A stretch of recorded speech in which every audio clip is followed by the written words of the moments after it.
Bueno, buenos días a todos, muchas gracias por asistir. Les damos la bienvenida a la segunda jornada del proyecto Siavash en el espejo del mito, un acercamiento desde la academia y el arte. Agradecemos su presencia, estamos muy emocionados de la última jornada que hemos preparado. Este proyecto parte del proyecto PAPIT a cargo de la doctora Shekufeh Mohammadi, llamado El recorrido literario del mito de Siavash desde el Shahnameh de Ferdowsi hasta el Zendebar medieval. Y pues vamos a inaugurar esta mesa que se llama El mito de Siavash, traspasando horizontes. Les voy a presentar ahora a Miguel Ángel Cabrera Sánchez.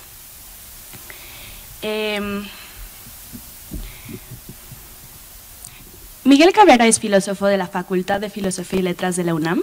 Fue cofundador en 2010 de la revista digital Cuadribio, ganadora de la beca del FONCA Edmundo Valadez.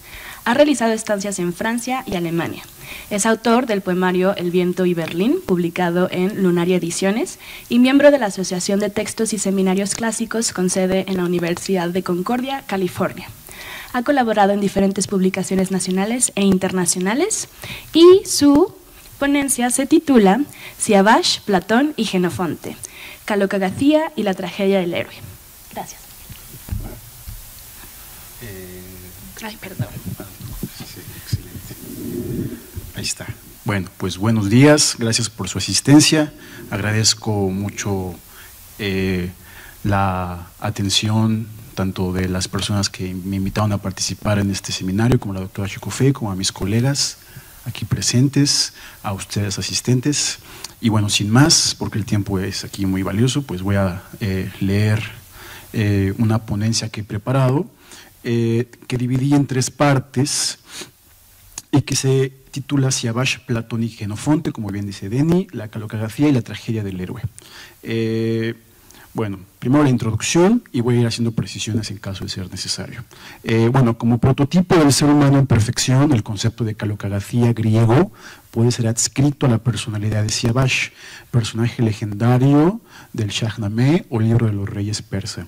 Ello pretende mostrar no solamente la estructura en la formación del carácter de los personajes míticos, sino hacer concretas las similitudes y paralelismos entre 2 visiones de mundo que aparentemente opuestas debido a la tradición historicista, encuentran puntos de contacto mutuos desde la influencia de Zaratustra en la filosofía de Platón o el paradigma persa en la cosmovisión de Jenofonte, como la evocación de Megas Alexandros, Alejandro Magno, en su homónimo de Sekandar, según aparece en el poema épico de Ferdowsi. De ese modo, pretendo contribuir a la idea de la importancia del Oriente en la formación de la idea del ser humano occidental y a su vez señalar la preponderancia del caso particular del héroe trágico, entre otros posibles, para la generación de una perspectiva que vincula la poesía épica con el sentido político pragmático de la literatura, es decir, del desvelamiento de una unidad identitaria colectiva.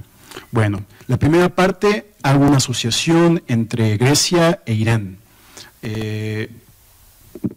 Y más o menos dice, el héroe no es solamente un modelo paradigmático cuyo perfil literario esconde en el marco de un poema épico la estructura de una enseñanza particular, ya sea que sus cualidades morales inciten a un tipo de entrenamiento pedagógico o que en su representación el paroxismo colectivo advierte en sí un genuino interés estético y renovador. Tales fenómenos bien podrían caracterizarse por un nivel de abstracción muy propio del que fabula. Si identificamos narrativa con mito, la realidad de su estructura nos desvela una constante en los patrones de comportamiento por los que es posible compararlos según su morfología y sintaxis. Tal aproximación, si bien nos permite encontrar vínculos ahí donde se pensaban desiertos, no responde a la cuestión del singular propósito del contenido que le proporciona forma, es decir, no delimita el campo concreto en que el contenido ha de culminar socialmente. Pese al conocimiento que de una forma épica o cómica se puede hacer sugerir en un lector o auditorio.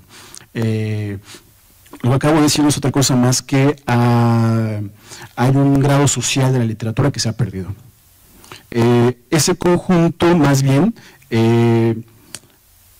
tendría que recrear mitos, un cuento y apoderarse de él en una sola idea colectiva, la idea de identidad. En ese sentido, en torno al Shahnameh de Ferdowsi gravita una idea puntual como perdida entre sus versos. No parece así contradictorio afirmar el distanciamiento que su autor refiere para con las ideas islamizantes, por una parte, pero también para los vástagos de la mítica tierra de Turán o tierra de los turcos. Lo anterior equivale a identificar a Irán con una clara identidad zoroastriana, que es el influjo que se admite en su seno métrico, tejido todo ello en dísticos de corte regular, como se ha propuesto en el canon del Masnaví, que es la estructura del poema, la estructura métrica. Entonces esta estructura, por tanto, ya sea desde su concepción estilística o del diseño de sus mitos, se observa insuficiente, aunque necesaria, para decodificar su contenido. No es sino la hermenéutica de su totalidad, su propósito unívoco y esencial, la que permite contextualizar un mito específico. En el caso de la historia de Siavash, la estructura de su narrativa, así como los atributos del héroe o de sus oponentes, se vuelve significativo para el hermeneuta, al entender sus cimientos filosóficos e históricos, los cuales se retrotraen a una perspectiva persa de lo que significa la nobleza, pero que también se observan en el antiguo ideal griego, correspondiente al perfeccionamiento de la mente, el cuerpo y el espíritu, la calocracia. Pero antes de intentarla definirla, parece necesario dar cuenta, aunque sea de manera muy general, de la estrecha compenetración de las culturas griega y persa en algunos aspectos de su historia que se vuelven indisociables. Para ello serían muy útiles sobre todo los casos de Platón y Jenofonte. En el ámbito cronológico, uno de los grandes hechos que rasgaron para siempre la literatura fue la guerra de Troya. Podría aseverarse que desde entonces el mundo comenzó a ser dividido en Oriente y Occidente, es decir, al asumirse la noción de una alteridad total por las costumbres cotidianas, la etnia o la religión.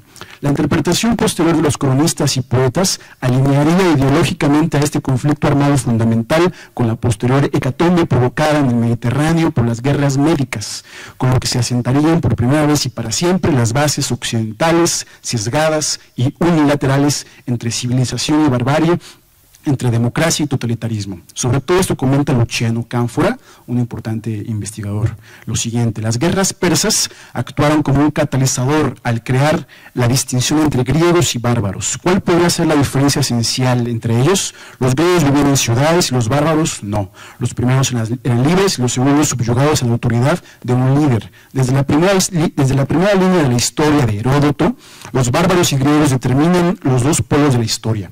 Y cita aquí a Heródoto. Heródoto de Halicarnaso muestra así su investigación, su historia, de suerte que los logros humanos no sean olvidados en el tiempo y que las grandes y maravillosas proezas, algunas alcanzadas por los griegos, otras por los bárbaros, no sean sin su gloria.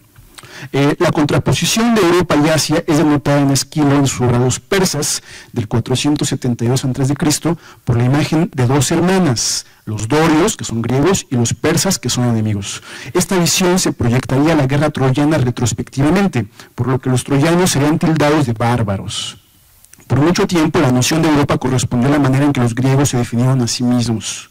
En la Grecia de las ciudades-estado, las siguientes ecuaciones enraizaron profundamente o profusamente. Grecia igual a Europa, igual a libertad y democracia. Persia igual a Asia, igual a esclavitud.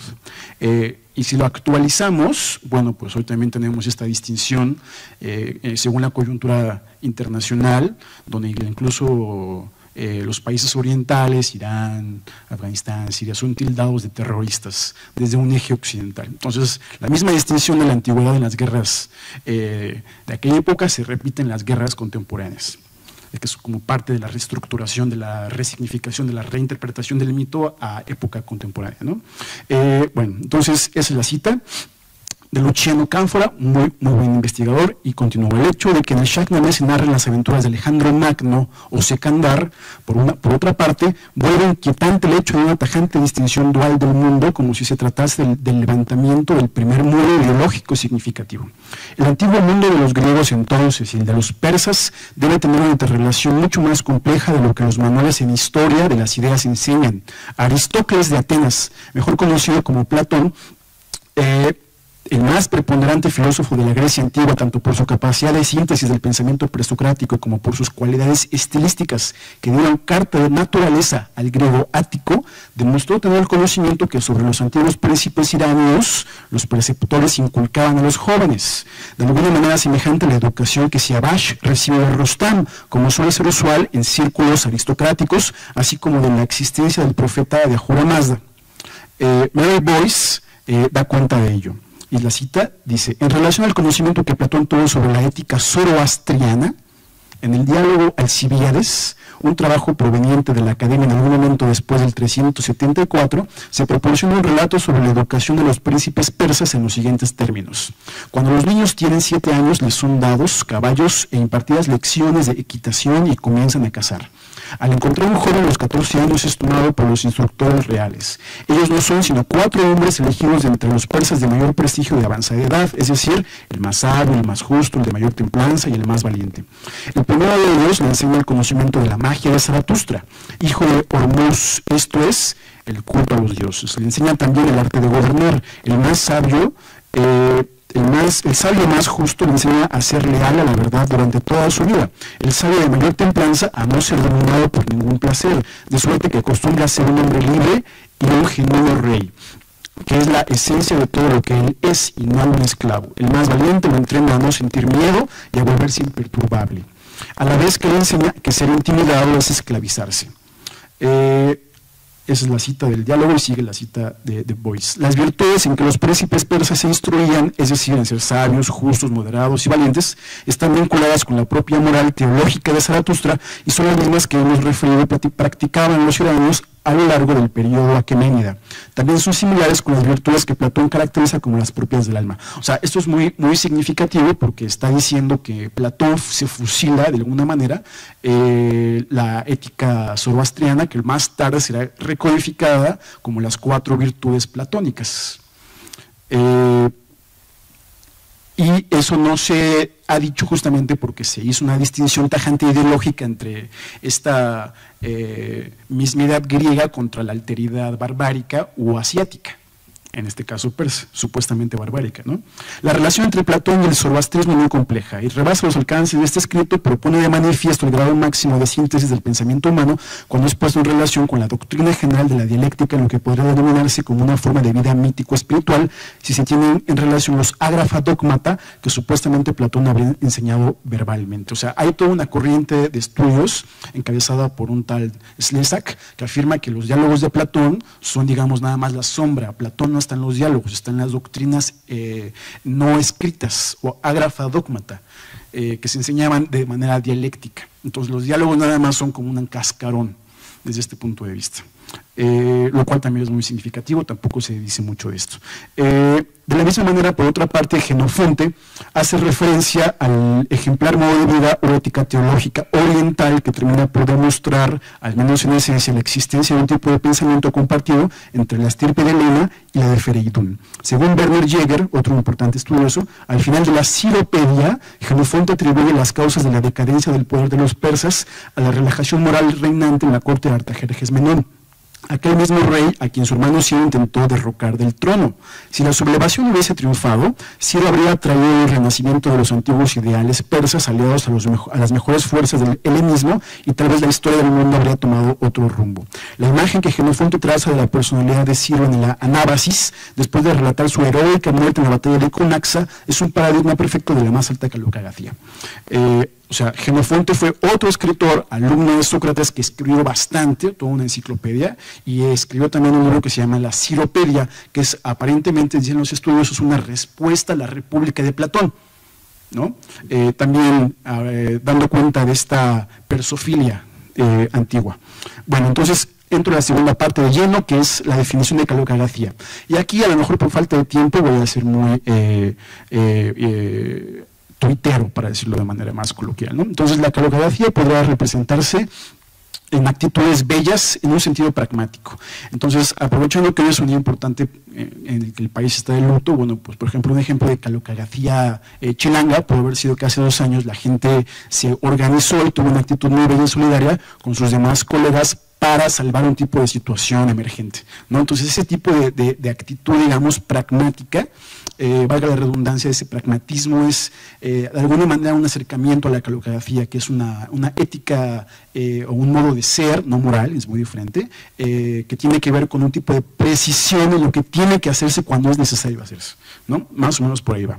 Entonces la calocracia adscrita a su contexto histórico, es un llamado paradigmático por comprender el mundo sensible a partir de la generación de un orden concreto. En ese sentido, un ideal no representa algo de suyo imposible o inviable, sino el esquema que orienta a toda la comunidad hacia el perfeccionamiento de sus capacidades civilizatorias. El hecho de que este fenómeno no representa una constante absoluta, sino que más bien descuelle en las manifestaciones culturales según la cosmovisión de un pueblo unificado, no implica que el ejemplo, paradigma en griego se dice, ejemplo en griego se dice paradigma, que el ejemplo de un ser humano virtuoso no deba ser tomado en cuenta al tratar sobre la significación de la mitología o la literatura filosófica. Con ello es posible aventurar una definición a partir de los diferentes elementos que componen contextual y filológicamente nuestro concepto. Tenemos por una parte la acepción etimológica. Calocagathia se compone de kalos, bello, y agathos, excelente, pero nos encontramos ante una descripción analógica a la de la realidad estética. No hablamos en ese caso de hermosura física, en primer lugar, o de excelencia técnica. En realidad, tanto Platón como Jenofonte o el mismo Aristóteles propugnan su ideal en un espacio metafórico para llamar la atención desde la sensibilidad hacia el comportamiento, en lo que podría considerarse un giro de sentido en relación a algo introspectivo. A su vez debe ser tomado en cuenta el contexto sociológico del mundo helénico, en la medida en que, contrariamente a la disposición contemporánea, la esfera de la literatura helénico se retrotraía a un minúsculo grupo de ciudadanos privilegiados que disponían del tiempo y recursos necesarios para hacer del estudio de un tipo de programa artístico y político. En un primer instante, entonces, la conceptualización de la virtud se restringía al mundo de los aristócratas helénicos, cuyo liderazgo lograba insuflar al resto de ciudadanos habitantes de la polis griega un particular carácter o modo de percibir y reaccionar ante lo cotidiano. Tan usual modo de referirse al ámbito político es heredado en el democrático siglo IV, antes de Cristo obviamente en realidad, desde la formación social de la Grecia arcaica, es decir, la época por excelencia de las monarquías en el Mediterráneo. O sea, lo que estoy diciendo es que Platón en su época es un autor, un pensador arcaizante. Quiere retomar los antiguos ideales de la época de las monarquías, de la época de Troya, e incorporarlas a la vida democrática de su siglo. O sea, quiere tomar los ideales antiguos y hacerlos valer. Por eso su programa filosófico-político, que es más político que filosófico, ¿no? Más político que metafísico, es más de pragmatismo, como decía. Y eso lo hace porque en aquella época los griegos pues eran muy diferentes a lo que hoy pensamos de ellos. No se vestían ni siquiera de blanco, con túnicas blancas para empezar. Era una sociedad muy, muy elitista. Y la literatura únicamente podía ser costeada por un tipo de clase particular que era que justamente era la clase gobernante, ¿no? Entonces, hay que dividir, o sea, ¿a qué nos referimos con literatura, ¿no? Pero bueno, entonces, en suma, la calocagathia representa genealógicamente un ideal diseñado para un particular mundo elitista, ese es su origen, ¿no? A saber, de las clases gobernantes de las monarquías arcaicas anteriores al siglo X. En la época de Platón y Jenofonte adquiere un matiz específico, pero sin perder el sustrato del que se origina. Por tanto, resulta contraproducente hacerla gravitar únicamente como una de las formas del exclusivismo griego de corte aristocrático. El objetivo de los filósofos es educar a una clase gobernante en un modelo estricto de comportamiento para que finalmente estos sean capaces de hacer de la comunidad un centro del sentido pragmático. El arte y la ciencia de ese modo se convierten en una de las consecuencias del acto fundacional del carácter de todo un pueblo, esculpido así por la mano del gobernante y configurados desde la simiente del filósofo. En una democracia, tal resignificación de nuestro concepto representa una lectura contraria a aquella visión hermenéutica que se empeña en denostar a la experiencia eidética y que refiere a toda la experiencia sensible como la manifestación externa de la mente respecto al sujeto. Dicho de otra manera, un ideal no es inviable, pues no se trata de referir puntualmente todos y cada uno de sus atributos, sino de aproximarlos hacia el eje o centro que detentan. La preocupación principal de Platón y Jenofonte es dialogar con su época y promover un tipo de pensamiento pragmático, pero inspirándose en los antiguos ideales de origen monárquico, como ya he dicho. Ante la decadencia de la democracia griega, entonces, resulta comprensible que hicieran de los persas y espartanos su paradigma axiológico. Sin antes haber considerado sus elementos, entonces, no podría resultar para nosotros benéfico el hecho de proponer una definición desde una interpretación holística. Así, por ejemplo, el caso de Jenofonte, citado en un libro que aquí traigo.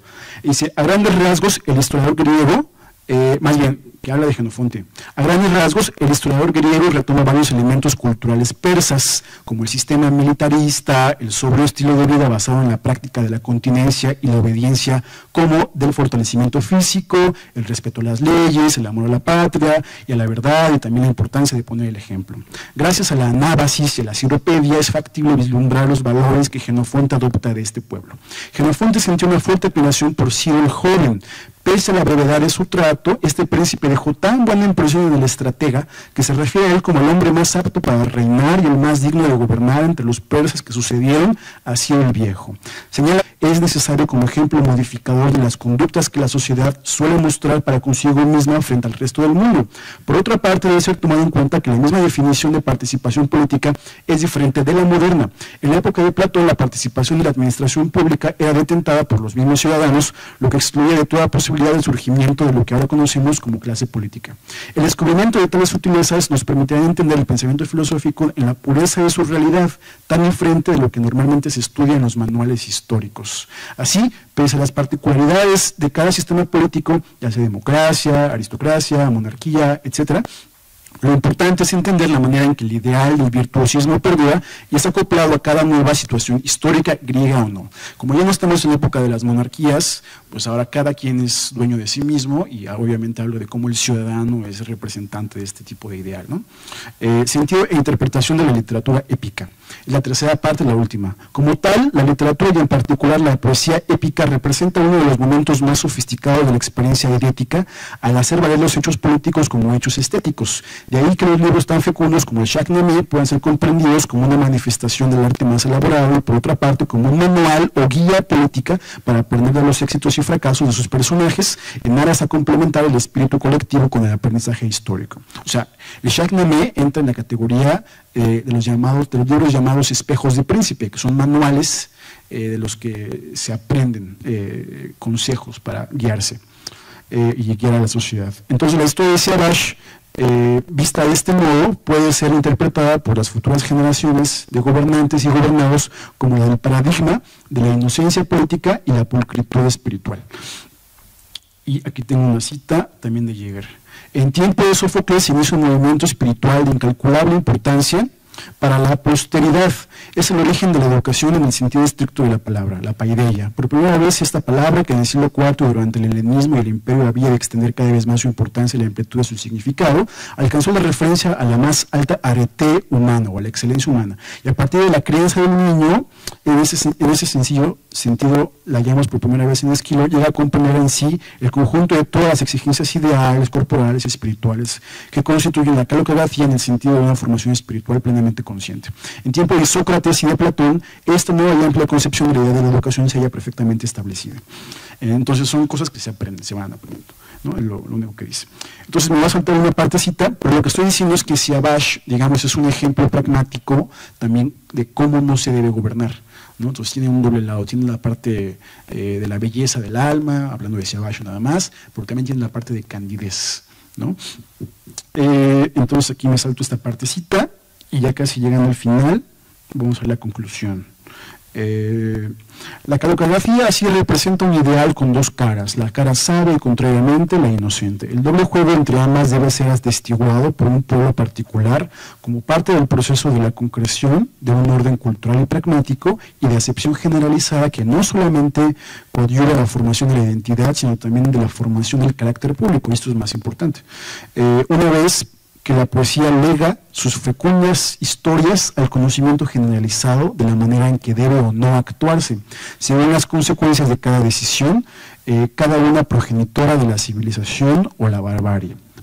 Entonces, esa es la última parte del texto, pero quiero leer rapidísimo una cita que aquí preparé sobre qué significa la poesía y por qué esto tiene que ser dicho en poesía, ¿no? O sea, cuál es el sentido de hablar todo esto en poesía, cuando hablábamos de la literatura, ¿no? Que es de un fantástico libro que se llama Formas de hablar sublimes, poesía y filosofía, de Eduardo Nicol, un gran filósofo, sin lugar a dudas. Y entonces aquí voy a leer rapidísimo, dice: la poesía es más poderosa que la física y la astronomía, porque el arte poético transforma el mundo, mientras que la ciencia solo lo representa, ¿no? Y esto está puesto en relación a que este tipo de cosas están dichas a partir de la poesía como experiencia ontológica, como experiencia artística, ¿no? No me refiero a la poesía leída, aquí me pongo a leer, sino al arte, cuando uno canta, que cantar también es elaborar poesía, ¿no?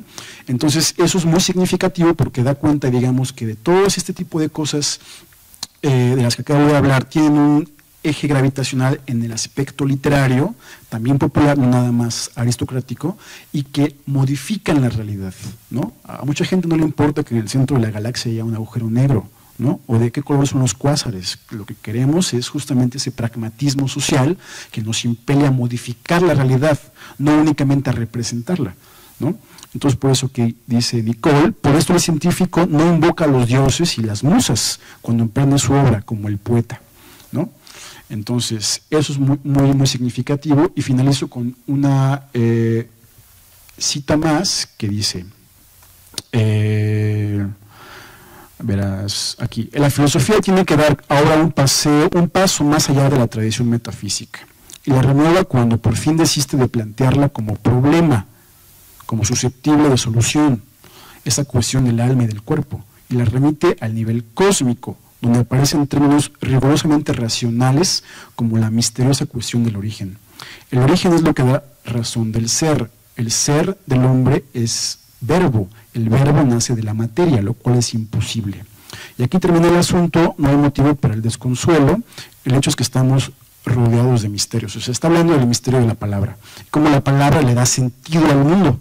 Entonces, entre más desarrollemos, por así decirlo, el arte de la palabra, más sentido significativo y social tendrá cualquier tipo de actividad que tengamos, en tanto que se establece una definición de lo que significa la comunicación, ¿no? Ya visto en términos más apegados al materialismo, ¿no? Entonces, aquí estamos presenciando en este libro una definición de lo que significa la comunicación en términos ontológicos, y guiados a través del acto de la palabra misma, que es lo que le da sentido, eje a la realidad.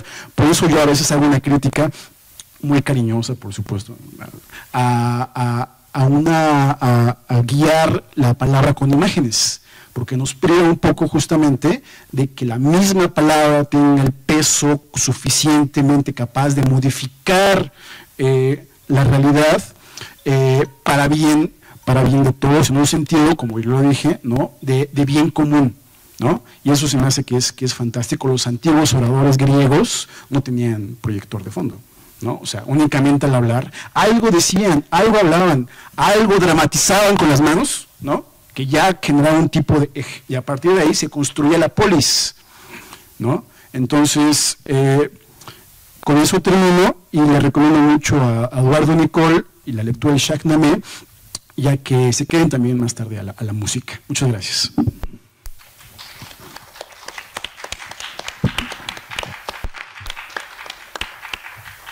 Muchas gracias, Miguel. Ahora les voy a presentar a nuestra compañera Celia Elena Salazar Cabrera. Celia es tesista de la Facultad de Psicología de la UNAM. Su proyecto de titulación trata sobre la hermenéutica de lo imaginal en la obra de James Hillman. Ha concluido varios cursos y diplomados sobre música y religión en el Instituto de Investigaciones Filológicas de la UNAM y en el Instituto Cultural Helénico.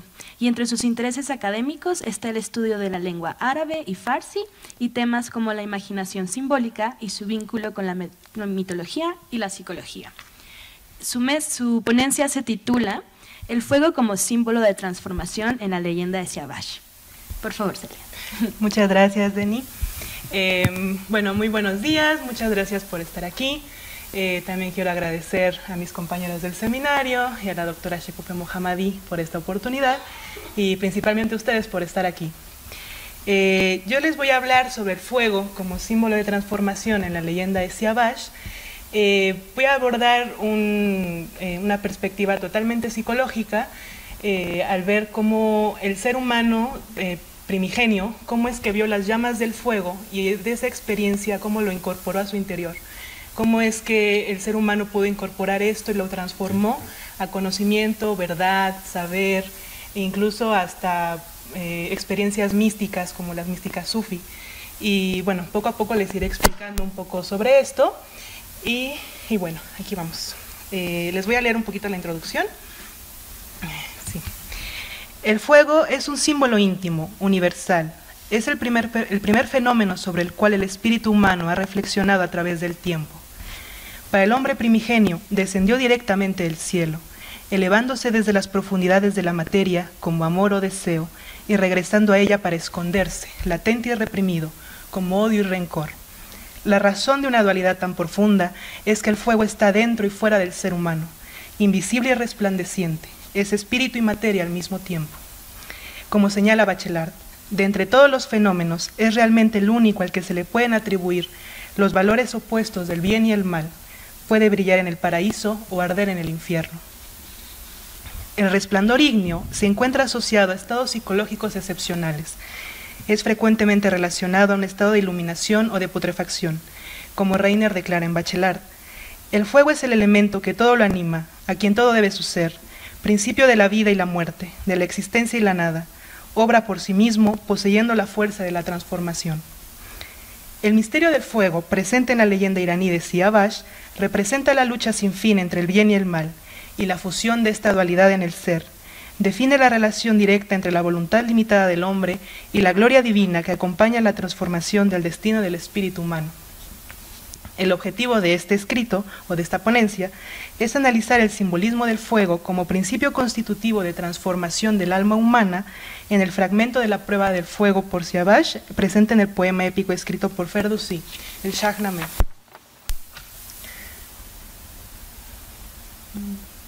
Es con este. Bueno, esta es una imagen de Siavash en el momento en el que pasa por el fuego.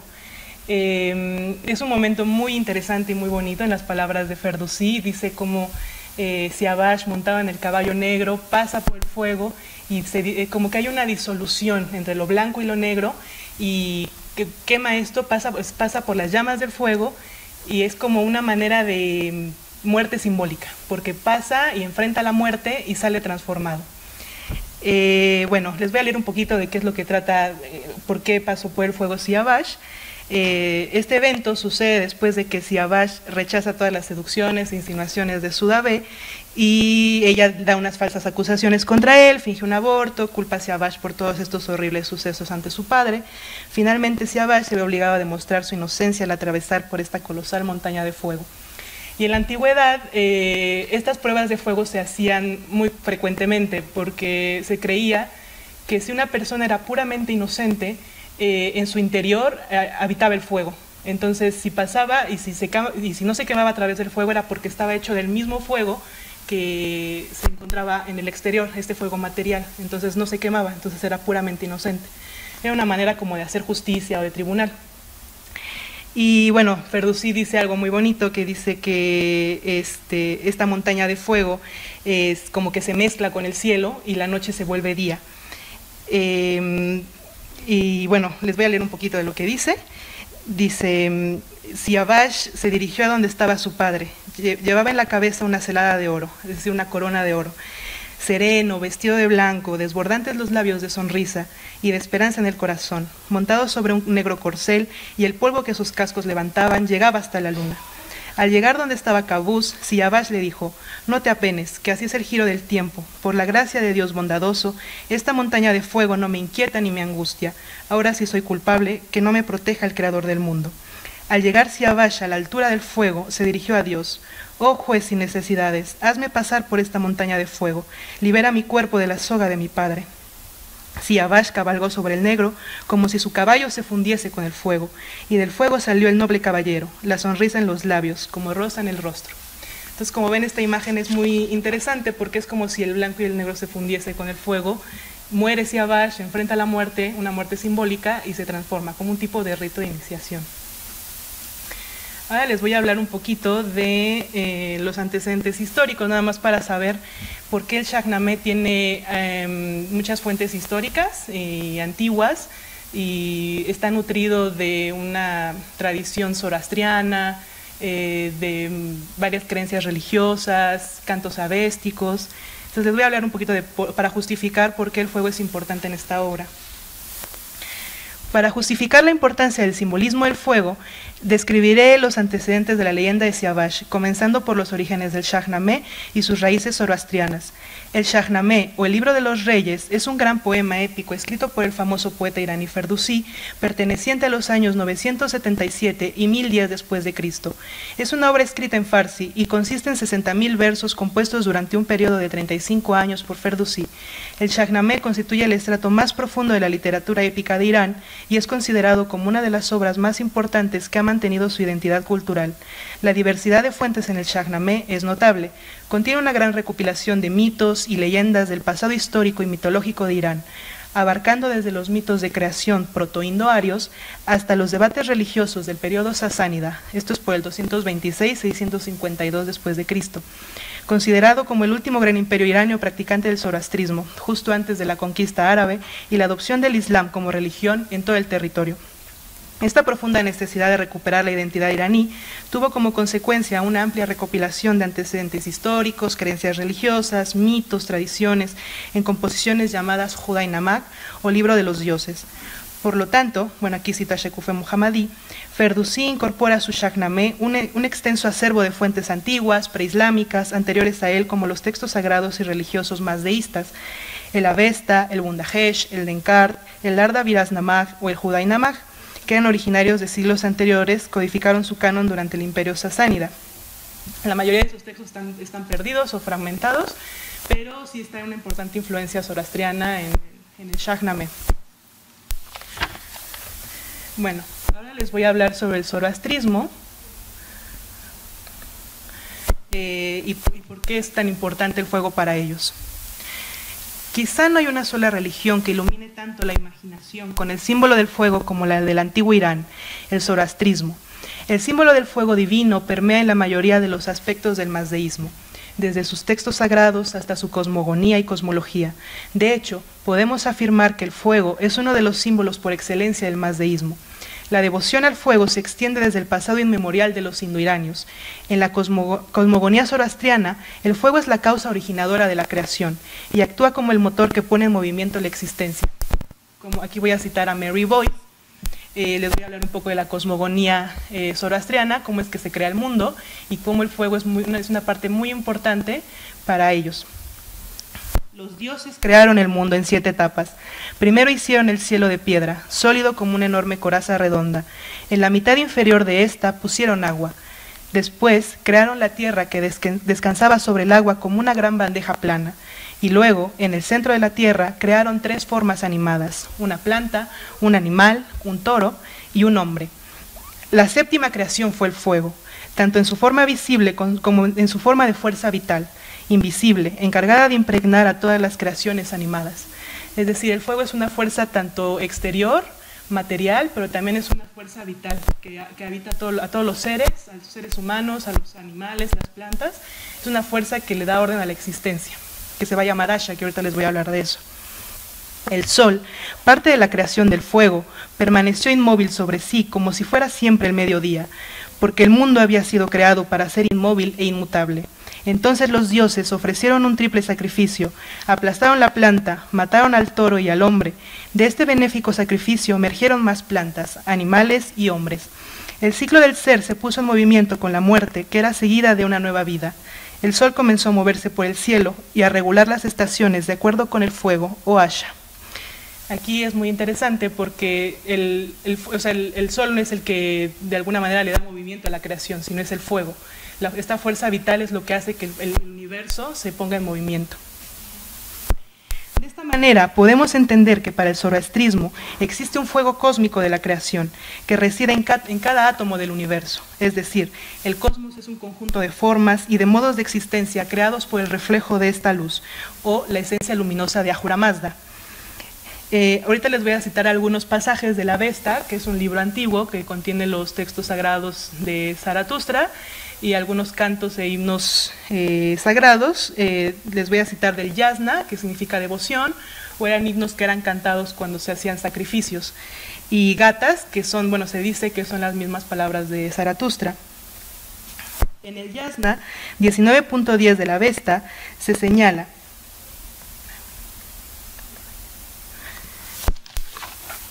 desde el seno de la identidad divina de Ahura Mazda surge una luz.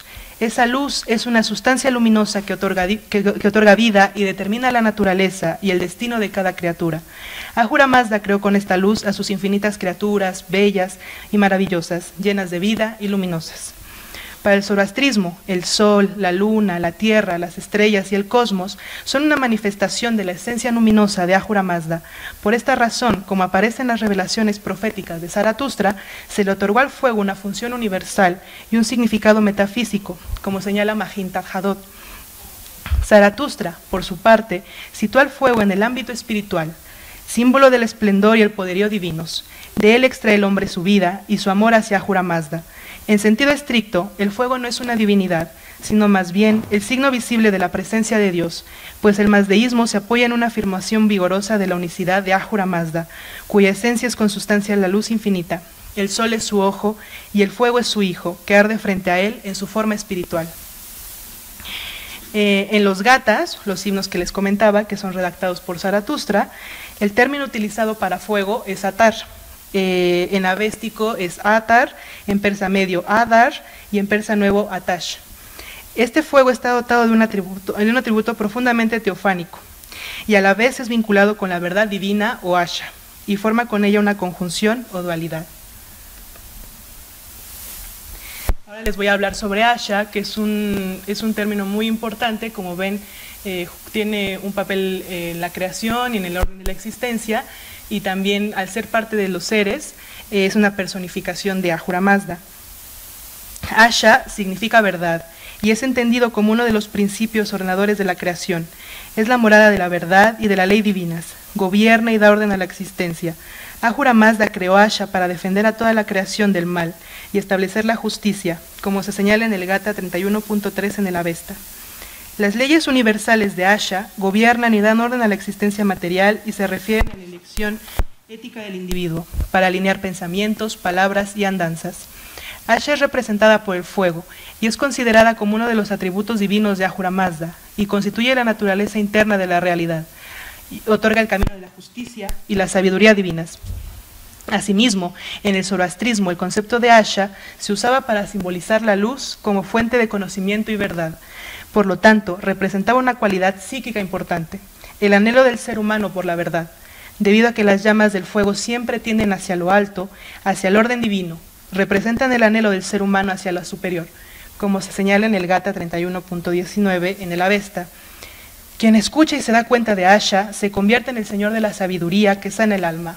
Oh Ahura, en la cuestión de las palabras con respecto a la verdadera doctrina, él será capaz y elocuente en su lengua, a través de tu fuego radiante.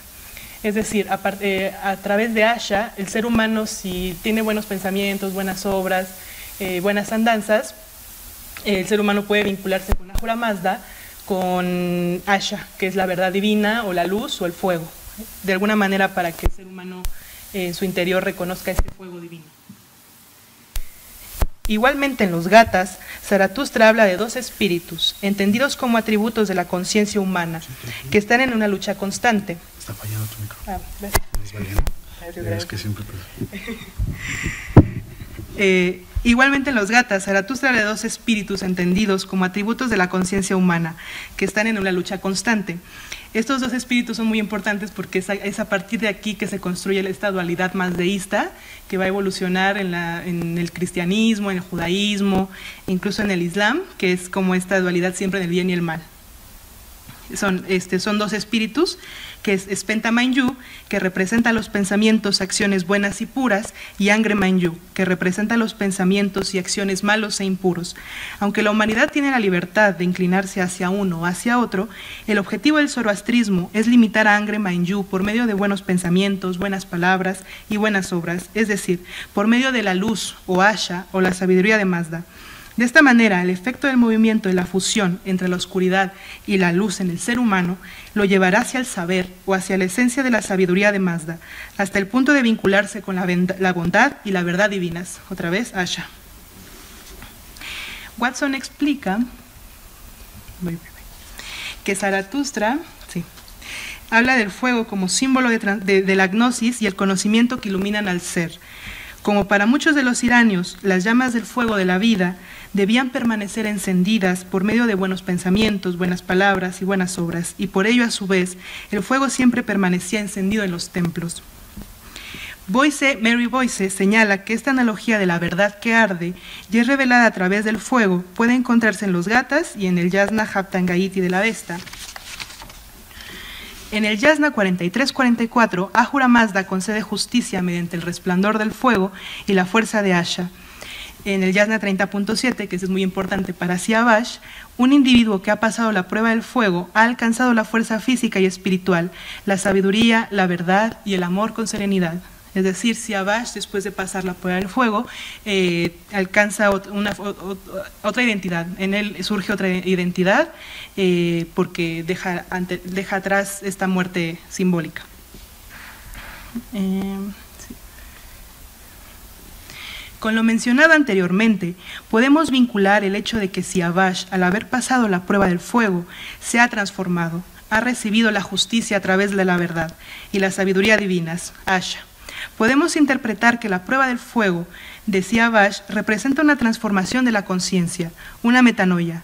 En el momento en que Siavash atraviesa la prueba del fuego, vislumbramos una imagen difuminada entre la oscuridad de su caballo de la noche y la luminosidad en sus vestiduras blancas que reflejan al sol.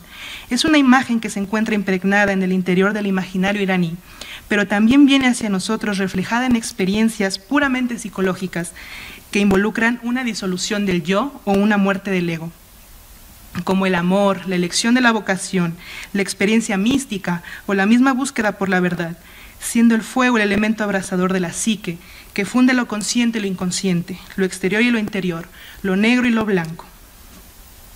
Eso es muy bonito porque, pues, ¿quién de nosotros no nos hemos enamorado? ¿Quién de nosotros no hemos como pasado por esta muerte simbólica cuando elegimos qué queremos hacer para toda nuestra vida? Y surge una nueva identidad en nuestro interior. Entonces, a esto me estoy refiriendo, a este fuego que arde cuando nos enamoramos o cuando dejamos atrás algo que ya no necesitábamos. Este fuego divino era para los alquimistas el lumen naturae, como la llamaba Paracelso, una especie de ardor, un tipo de bálsamo que opera desde el corazón, como el sol en el macrocosmos que se refleja en el microcosmos, es decir, en el interior del ser humano, en forma de fuego líquido, como dice Thomas Brown. La vida es una flama pura y vivimos por un sol que arde en nuestro interior. Jung decía que la obra del alquimista consistía primero en identificar esa chispa divina oculta, a la vez ubicua y elusiva en nuestro interior, y escribe: tal es el sentido del culto divino, es decir, del culto que el hombre puede prestar a Dios, para que la luz surja de las tinieblas, para que el Creador se haga consciente de su creación y el hombre de sí mismo. De hecho, el psicólogo James Hillman señala que el fuego es el rasgo de unión de todos los símbolos. La montaña de fuego que atraviesa Siavash es el lugar simbólico donde enfrenta la muerte, el mismo lugar en donde se une la materia y el espíritu, debido a que el fuego tiene una profunda habilidad de disolver toda obstrucción y toda dualidad, para que la divinidad misma, que yace también dormida en el interior de Siavash, pueda encarnar y experimentar la existencia a través de la verdad. Bueno, estas son algunas imágenes de manuscritos alquímicos que, bueno, vinculan mucho a Zaratustra con la salamandra, que la salamandra es como, es un animalito que cuando le prendemos fuego no se quema. Entonces, los alquimistas lo vinculaban mucho con esta idea de que el ser humano, al contener esta chispa divina, no se quema si está como en vínculo con la unidad o con Dios.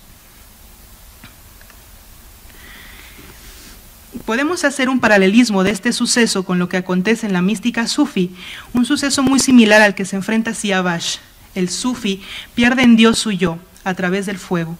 Un ejemplo de esto podemos encontrarlo en un escrito del maestro Ahmad Ghazali en su obra Sabané, Las inspiraciones de los enamorados, y expresa este proceso con una metáfora muy bella. Entonces les voy a contar sobre una mariposa que le encanta el fuego. La mariposa que se enamoró del fuego se nutre de la llama solo cuando está lejos de su fulgor. El resplandor de su irradiación se convierte en su anfitrión y la invita hacia él. Y la mariposa, con las alas de la aspiración, emprende su vuelo de amor en el cielo de la búsqueda por el fuego. Pero ese vuelo es necesario solo hasta llegar al fuego. Al llegar a él, ya no hay avance alguno por su parte. A partir de este momento, es el fuego el que avanza en ella. Tampoco habrá ya alimento alguno para la mariposa, sino que ella misma se convierte en alimento del fuego. Este es un gran misterio. En un solo instante, la mariposa se convierte en su propio amado. Esta es su perfección. todo ese vuelo, todo su aleteo y sus giros alrededor de la llama tenían como fin este único instante. Ah, ¿cuándo llegará ese instante? Aquí vemos, es una metáfora muy interesante de esta unión del místico con la unidad de Dios, porque según como que está hecho del mismo fuego de Dios, entonces se consume en el fuego sin miedo a perder su ego o su yo. Como podemos ver, es en este estado donde el místico experimenta la esencia de la unidad divina del ser, y entonces descubrirá, como dice Shah Nemotalah Wali, mientras que al principio el discípulo cree que es él el que recuerda a Dios, al final descubre que en realidad es Dios quien se recuerda a sí mismo, es decir, el fuego se refleja en su interior mismo. Y ya para concluir, Siavash es un héroe de la profundidad psicológica. Su recorrido a través del fuego nos hace entender su disposición a recibir los dones celestes y a exaltarlos alegremente más allá de las tragedias que debe enfrentar. La prueba del fuego de la leyenda de Siavash es un símbolo de transformación del alma humana que nos llama a emprender el viaje del héroe a través del fuego. Siavash se encamina a su destino, enfrenta la muerte y se transforma, y así redescubre su identidad e inocencia en el mismo fuego divino del que él mismo está hecho. Bachelard, aquí voy a citar a Bachelard para terminar: el fuego para el hombre que contempla amplifica el destino humano, sugiere el anhelo de cambiar, de atropellar el tiempo, de llevar toda la vida a su término, a su más allá. Muchas gracias.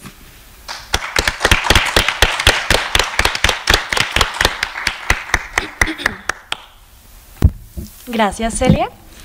Ahora vamos a presentar a Judith Jiménez Hernández. Judith es licenciada en Diseño Integral, Música Tradicional y pasante de la carrera de Etnohistoria.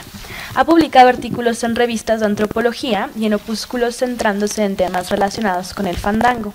Es organizadora del primer foro de música tradicional mexicana y del primer encuentro de música de la Franja del Pacífico mexicano, ambos en la ENA. Es titular del proyecto El Fandango en el México Contemporáneo, en la emisión del PACMIC 2010. También es estudiosa de las tradiciones mexicanas, de la India y de Chile, así como de los principios básicos de la música persa. Su ponencia se titula Encantamiento y Fertilidad. Gracias.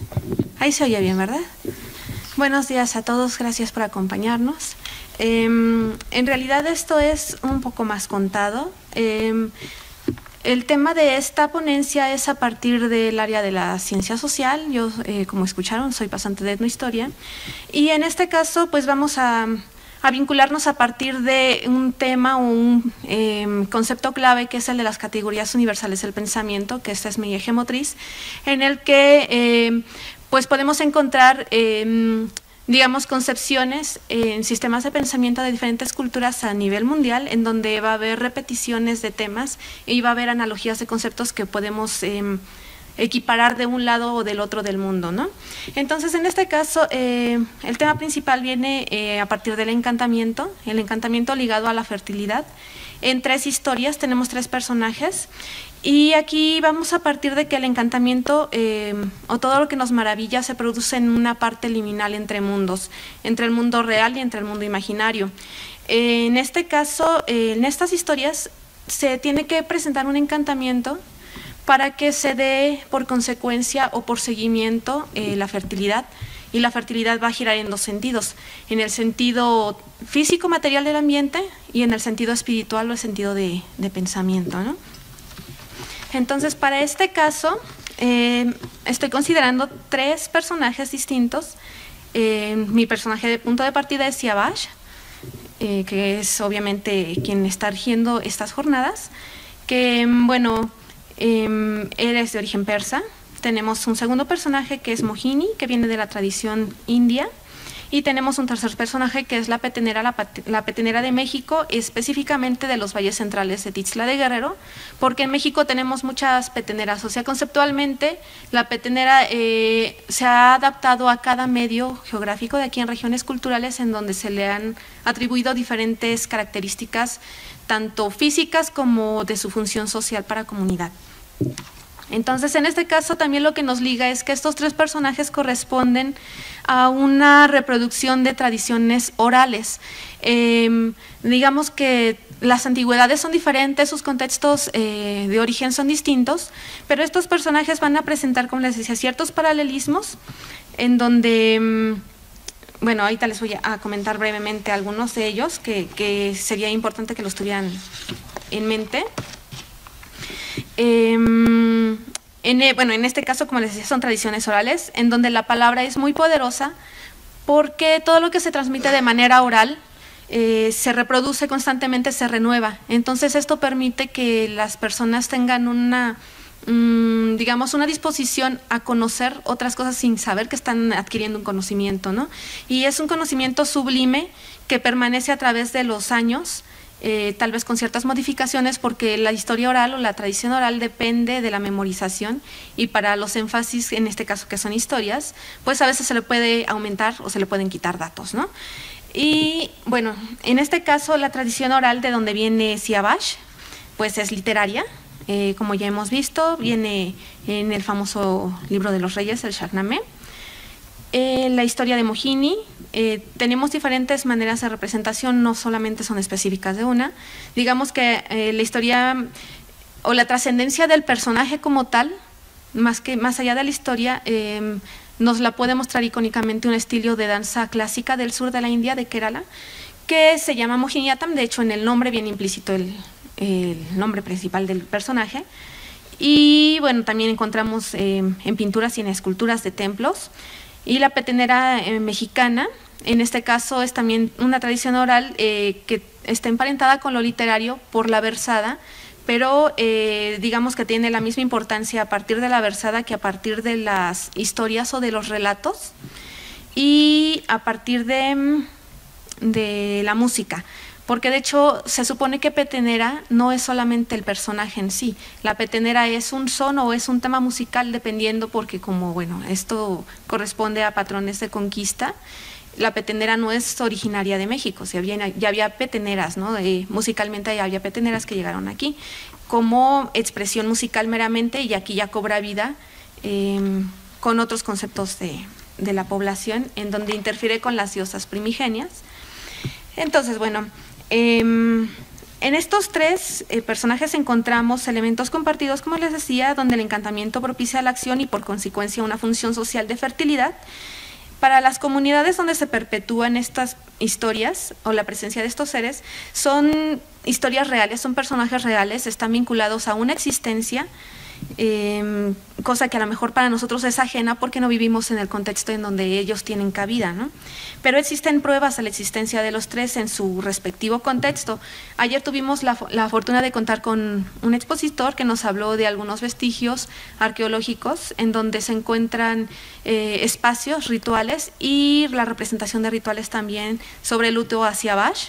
Y esto nos habla de una existencia del personaje y de una fuerza, porque si estos patrones se siguen reproduciendo en la actualidad es porque realmente se considera que Siavash es un personaje que existe, ¿no? Y que tiene una trascendencia. En el caso de Mohini, pues como les decía, tenemos la presencia en la danza, la presencia en historias, también es un personaje que encontramos en narrativa, y en algunos templos la representación. Mohini es un avatar del dios Vishnu que viene de la Trimurti. La Trimurti está compuesta por el dios Brahma, Vishnu y Shiva, que a su vez están correspondiendo a un ciclo de, digamos, muy relacionado ya desde el principio con la fertilidad, ¿no? Es la creación, la preservación y la destrucción, y obviamente esto está vinculado con la armonía, ¿no?, en el mundo. Entonces, Mohini es una representación del dios Vishnu, una encarnación o uno de sus avatares en una bailarina.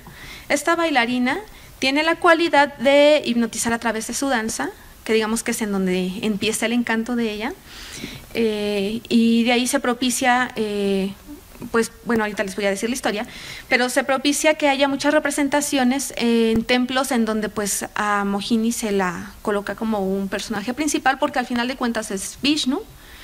Y en esta creencia de la Trimurti, Vishnu va tomando diferentes formas en avatares diversos, y actualmente se sigue contemplando a la espera de un último avatar de Vishnu. Eso nos habla completamente de que existe, ¿no? O sea, para quien es hinduista, necesariamente es un personaje, una entidad real. Y en el caso de la petenera, pues sigue teniendo una prevalencia local, en donde el uso de este personaje es más como una restricción moral, ética, controla los comportamientos relativamente de los hombres que andan a altas horas de la noche, a quienes se les aparece. Entonces, a través del miedo, ella ejerce un poder de renovación, en donde, bueno, ya destruiste lo que eras con el miedo, así ya no quiero ser malo, tengo la opción de volver a empezar. Y entonces, pues, ella sigue vigente. Entonces, todavía, cuando uno va a las fiestas tradicionales, que regularmente son de noche, se llaman fandangos, se toca el tema de la petenera, pero es una petenera diferente. La petenera de uso local, esta que les estoy contando, es una entidad femenina muy parecida a la Llorona, que la ven a lo lejos, ¿no? Y dicen, bueno, es que es una mujer muy linda, voy a acercarme, a lo mejor podemos, no sé, platicar, ¿no? Y bueno, entonces casi siempre pasa que estos encuentros se dan cuando los hombres están un poco pasados de copas, ¿no? Entonces van y la ven de espaldas, pero cuando voltea tiene la cara de un caballo, que es casi siempre una osamenta ya descarnada. Entonces ella se sigue apareciendo, ¿no? Todavía cuando uno va a campo pasa de que te dicen, ay, al tío de fulanito se le apareció la petenera en tal parte y lo encontraron en una peña, ¿no? Porque lo que hace la petenera es que la acciona también. Si ve que tienes muy mal talante, entonces te va a revolcar en una bola de estiércol o te tira en unos peñascos o te lleva a laderas de las que no puedes escapar hasta que ya el sol está arriba, ¿no? Entonces, bueno, en estos tres vamos a encontrar de manera general que tienen un seguimiento de vigencia también porque son historias que están vinculadas a mitos agrícolas. Estas tres culturas están emparentadas todavía con ello y el peso es grande. Entonces hay muchos simbolismos que se van a reproducir y esos simbolismos tienen que ver con lo que les decía hace un momento, los ciclos de creación, la preservación, la destrucción, y se vuelve a empezar, ¿no? El ciclo se renueva todo el tiempo. Para que el ciclo se renueve tiene que pasar algo. Las funciones cumplen esa función. Ellos tienen que ejercer algún encantamiento para que haya un quiebre y entonces otra vez se siga dando el proceso. Este proceso, que tiene que ver ya directamente con la fertilidad, está ligada a tres espacios: el mundo de la humanidad, el mundo divino y el mundo, digamos, inframundo, que no necesariamente está asociado con algo malo, ¿no? Y por otra parte también corresponde a tiempos cíclicos. O sea, nosotros tenemos como humanidad un tiempo lineal, pero esto se va haciendo todas veces en un ciclo de inicio, preservación, destrucción, inicio, preservación, destrucción constante. Y bueno, pues entonces, entrando ya en cuestión con los personajes, para ver esas características, las historias van a ser muy breves. En el caso de Siavash, como ya les mencionaba, que es un personaje que corresponde al libro de los reyes, al Shahnameh, la historia la hemos un poco contado aquí, pero para ello es importante que tengan en mente dos cosas. En el caso de este contexto del personaje, Irán es considerada la tierra de los vivos, y lo que hay más allá, lo que sale de los límites, está relacionada con un submundo o con un inframundo, en donde no necesariamente corresponde al mundo de los vivos, ¿no? Pero está vinculado. Y la otra es que las hadas, o las parís en este caso, están vinculadas con elementos de la naturaleza, son seres elementales y están vistas con una función de amor y de fertilidad. También desde ahí ya tenemos un anclaje con el concepto principal, cuya función, bueno, pues muchas veces está relacionada con tener hijos y después desaparecer, ¿no? Y es lo que pasa en el caso de Siavash. Siavash es hijo de una parí, es una dama que encuentran en el bosque en los límites cerca de Turán. La llevan al rey, el rey queda embelesado con su belleza, entonces le dice que si se casa con él, se casan. Llegada la primavera nace Siavash.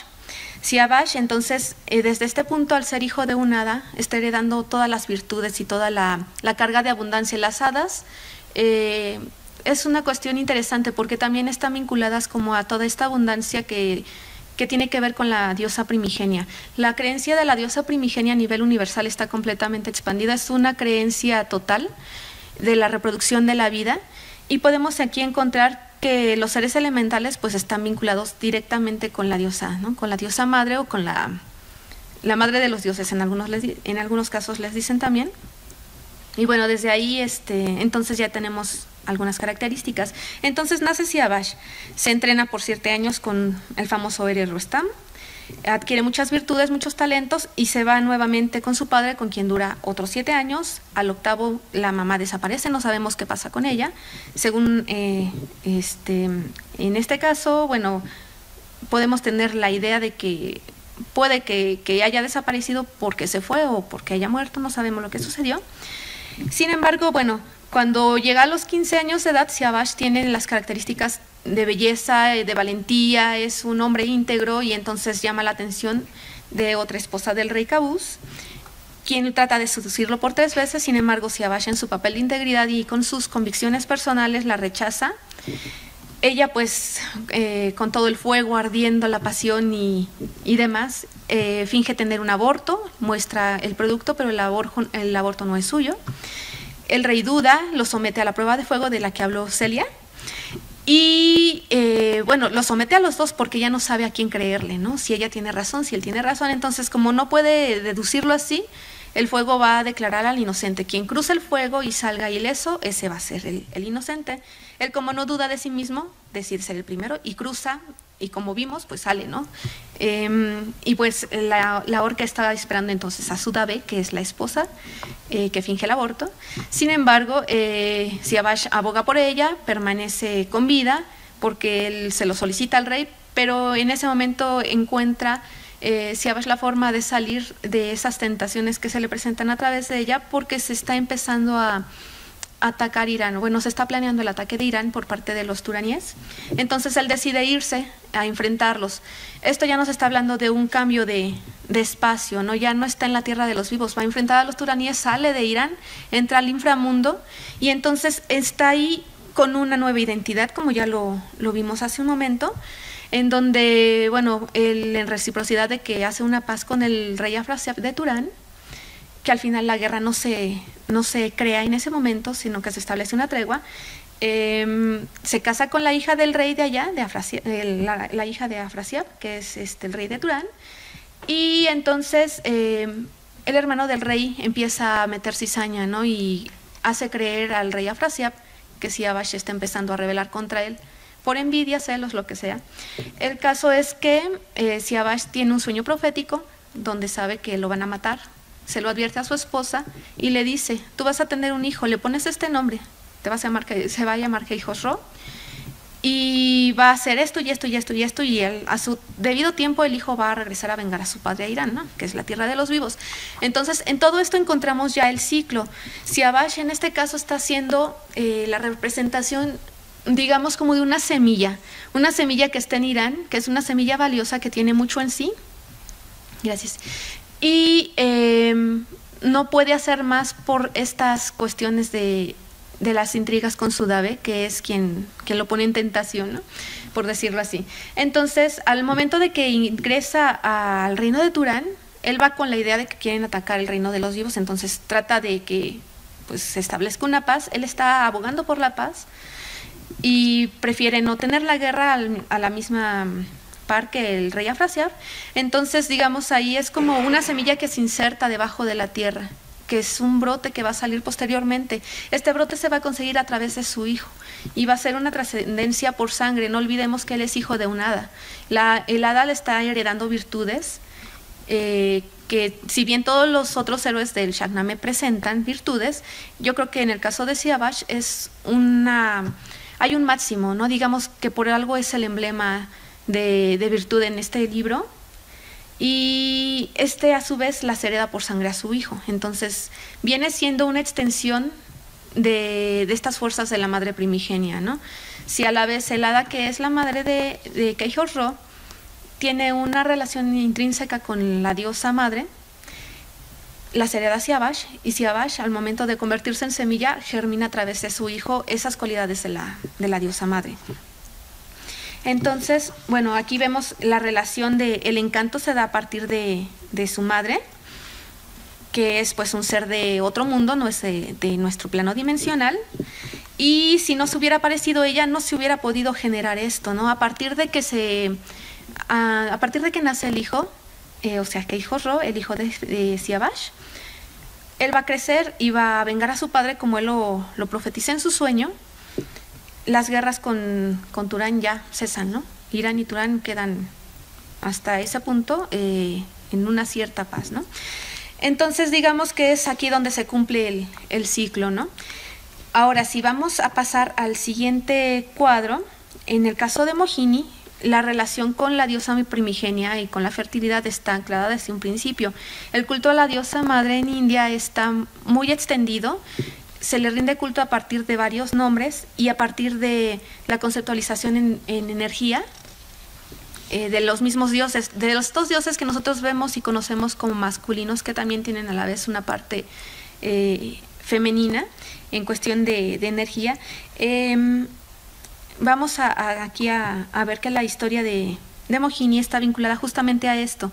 Aparte, Mohini, como les decía, está correspondiendo a un contexto en el sur de India, en un lugar que se llama Kerala. El lugar está lleno es abundante de vegetación y hay una idea, no tan general, pero sí hay una idea de que la relación con el ambiente y los movimientos que se hacen a partir de esta danza que lleva su nombre, que es el Mohiniyattam, tienen una relación con una reproducción de este ecosistema que es la diosa madre misma. La diosa madre es a veces usada como sinónimo de naturaleza o de mujer o de feminidad. Entonces, en este sentido, bueno, Vishnu, que es Mohini, es una encarnación en una bailarina, toma estas cualidades del medio a partir de la danza. Y la historia es la siguiente. En este caso, bueno, hay dos conceptos. Los devas, que están vinculados a los dioses, y los asuras, que están vinculados con los demonios, que en este caso, bueno, también es muy relativo relacionar lo de los demonios con algo completamente negativo, porque también en India los dioses pueden tener un valor tanto positivo como negativo en sus actuares. Entonces, bueno, se encontraban los devas un poco asediados por una maldición, entonces fueron a pedir ayuda a Vishnu. Vishnu les dice que, pues como se sentían debilitados, fueran a conseguir el elixir de la vida eterna, que es el Amrita, pero para lograrlo tenían que ir con los asuras, porque no iban a poder, ¿no? Entonces, bueno, les piden a los asuras ayuda para tener el Amrita. Ellos dicen que sí, van a buscarlo y entonces este Amrita se encuentra en el fondo del mar. Para poderlo sacar del fondo del mar es necesario batir el océano. Nos decía la maestra Mariana que si tienen oportunidad de quedarse al rato a la presentación, valdría la pena. Es la maestra que va a presentar este estilo de danza Mohiniyattam en un rato. Nos contaba que es como cuando haces el batido del chocolate, ¿no? Que este efecto de tener que deshacer la tablilla implica cierto movimiento, y al hacer ese movimiento se separa el líquido y tú alcanzas a ver el fondo del recipiente. Entonces lo que tenían que hacer era justamente eso, batir el océano para que el Amrita saliera de allí y entonces poderlo tomar y ya beberlo. Para ello, bueno, pasa toda una serie de circunstancias que no son tan trascendentes en este caso. La situación es que lo logran. El Amrita lo tiene en su mano una de las deidades que sale del mar, y entonces los asuras, viendo el Amrita, codiciosos de él, van y se lo arrebatan. Y lo que quieren hacer es beberlo primero. Entonces los devas piden a Vishnu ayuda otra vez, ¿no? Pues ¿qué podemos hacer? Se lo van a tomar y ellos van a ser los que van a quedar aquí reinando y no se va a volver a hacer el ciclo. Entonces Vishnu inteligentemente se transforma en una mujer, en una bailarina, quien va ornamentada, muy ornamentada, desde la primera vista ya llama la atención, y entonces comienza una danza. Esta danza pues está vinculada con el Mohiniyattam, y en esta danza los hechiza a partir del movimiento. Es un movimiento que tiene que ver mucho con este medio de Kerala, del movimiento de las palmeras. Es una danza muy suave que enfatiza la energía femenina de lo divino. Y entonces ellos en este trance hipnótico le piden que por favor ella lo reparta, ¿no? Que tenga la vasija ya que lo reparte entre todos. Entonces Mohini lo toma, pero como es muy astuta, va y lo reparte primero del lado donde están los devas, y ya cuando llega a los Amritas ya no había nada, ¿no? Entonces gracias a eso se renueva, entonces el ciclo perdura. Ahí está la relación directa, el encantamiento es a partir de esta hipnosis que se logra con la bailarina, y la fertilidad pues se da desde el momento en que se resurge el mismo ciclo, ¿no? Se vuelve a establecer la armonía y vuelve la paz a continuar, ¿no? Y bueno, aquí es como más claro. En el caso de la petenera es muy breve.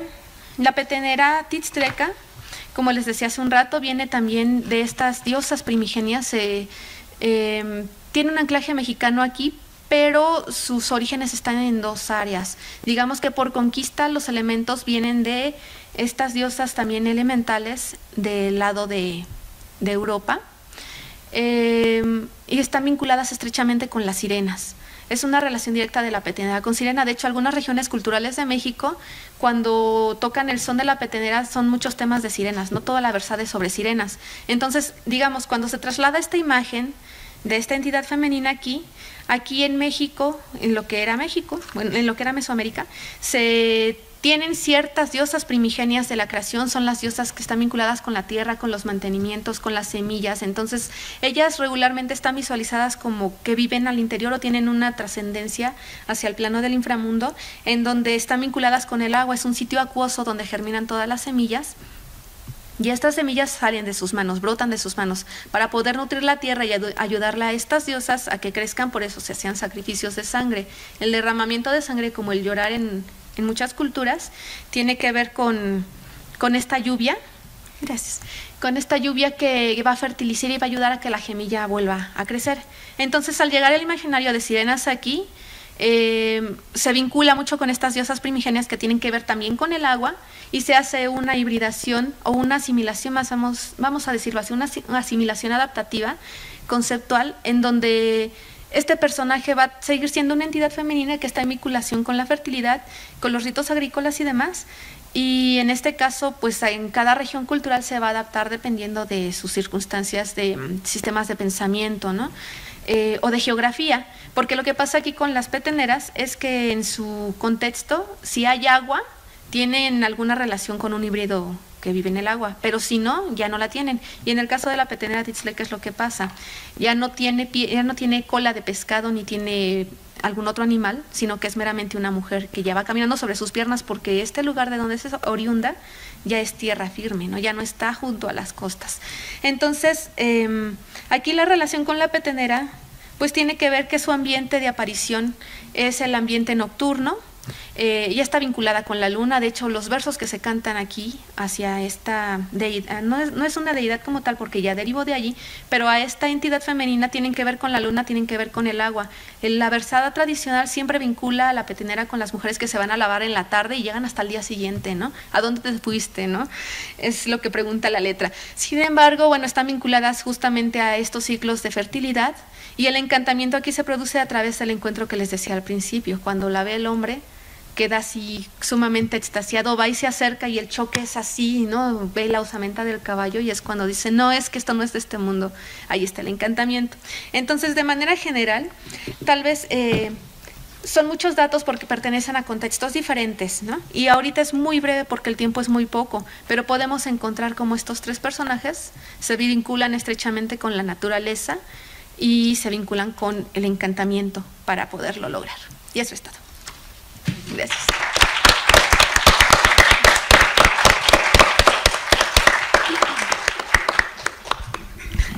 Muchas gracias, Hoja. Bueno, y esta fue nuestra primera mesa del día de hoy, el mito de Siavash, Traspasando Horizontes. Tenemos 10 minutos por si alguien quiere hacer alguna pregunta a los ponentes de estas tres ponencias muy interesantes, o algún comentario. Sí. Yo tengo dos. Buenos días. Quisiera preguntarle a esta Celia, hablaste sobre la mariposa que se enamoró del fuego. ¿Esa de qué historia es o qué? No dijiste como de dónde era. O sea, no caché. Ahora te doy la cita. Bueno, esa yo la conseguí en una revista. Ajá. Bueno, el libro donde está, ahorita te digo. El autor es Ahmad Ghazali y está en su obra Savaneh, que es S-A-W-A-M-E-H, y se llama Las inspiraciones de los enamorados. Pero la revista donde la saqué se llama Revista Sufi, y el artículo se llama Sufismo, la senda del amor desde sus orígenes. Gracias. ¿Todo bien? Entonces es una historia sufi. Sí, es una historia sufi. Totalmente. Muchas gracias. Sí. Y la otra es para Miguel, hablaste sobre los príncipes, los niños persas, cómo era como todo su proceso, a partir de los 7 años ya va con los caballos, ¿no? Después a los 14 años todo el arte de gobernar y tal, pero después hablaste sobre las virtudes, estabas diciendo sobre que parece que se las pirateó de Platón, entonces esas virtudes no se me lo puede decir porque solamente anoté justos. Sí, a ver, ¿de qué te los digo? O me los mandas por WhatsApp. No, una vez. Si alguien lo quiere escuchar, pero es como muy interesante. No, es súper interesante. A ver. Después dijiste que eran como las 14 virtudes, ¿no? De Platón. No, 4. Ah, las 4. 4, sí. Luego pasan, a ver que te las ubico. Están traspapeladas. Así que ahorita te las digo en persona, ¿no? Ah, ya, Para que sea mayor, más tiempo, ¿no? Ah, mira, ahí está, se la sabe de memoria, exactamente. Sí. No, porque, sí dijiste justicia, fortaleza, prudencia y templanza. Sí, esos son. Muchas gracias. Mejor, gracias. Gracias. ¿A ti? ¿Alguien más tiene algún comentario? ¿O pregunta? ¿Ustedes? Bueno, yo quisiera más bien comentarles que si gustan ver en acción, digo, aquí estoy haciendo como propaganda de mi propia presentación, pero si gustan ustedes ver en acción la historia y conocer la historia un poco más a profundidad de Siavash para poder encontrar estas relaciones con la fertilidad, vamos a tener un espectáculo escénico breve, chiquito, humilde, en donde se va a contar la historia a manera de una historia marco que va contando pequeñas historias y ahí van a poder encontrar quizá relaciones mucho más estrechas con la fertilidad y con el encantamiento en sí. Bueno, pues entonces damos por cerrada esta mesa. Los invitamos por favor a quedarse a la siguiente, que va a empezar en 5 minutos. Se llama Repercusiones míticas y género. Vamos a seguir hablando evidentemente sobre Siavash. Entonces, pues les vamos a pedir por favor que salgan 5 minutitos para que podamos organizar todo y por favor sean puntuales para regresar. Gracias a todos.